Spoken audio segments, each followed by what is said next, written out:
Jo fa un any i mig que vaig al casal. Fas els deures una hora i després hi ha activitats, cada dia hi ha una activitat diferent. I no sé, aprens, estàs amb els amics, aprens coses noves als altres. A nivel personal sí que me viene bien porque yo también llevaba un poco la autoestima baja, te ayudan a levantarte moralmente, psicológicamente también te ayuda bastante, sí. Són tan sols 2 de les 25.000 persones que el casal ha atès al llarg d'aquests 30 anys de feina. Van començar l'any 1983 amb nens i joves entre 6 i 12 anys. Oferien un servei d'acompanyament escolar per treballar contra l'absentisme, un menjador per als casos en què les necessitats més bàsiques no estaven cobertes i una ludoteca. Però amb el temps l'oferta s'ha ampliat.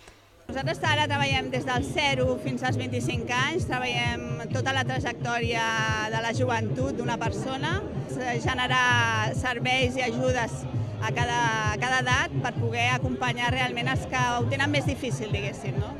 Una feina que es va iniciar amb l'ajut d'un petit grup de voluntaris i que a hores d'ara ja en té uns 800 cada any i 130 professionals contractats. La meva feina consisteix en treballar amb mares i nadons de 0 a 3 anys, on les mares venen a fer de formació amb nosaltres i els nens estan a la petita escola.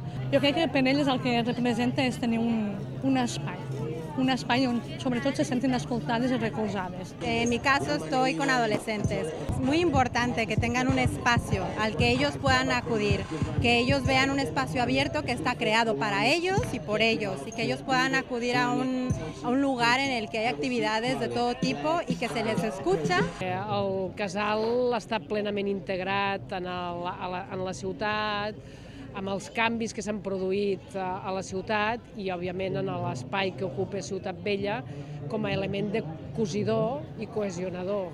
En aquests anys el casal ha viscut canvis importants gràcies a molta gent que ha cregut en el projecte i que els ha permès desenvolupar-se.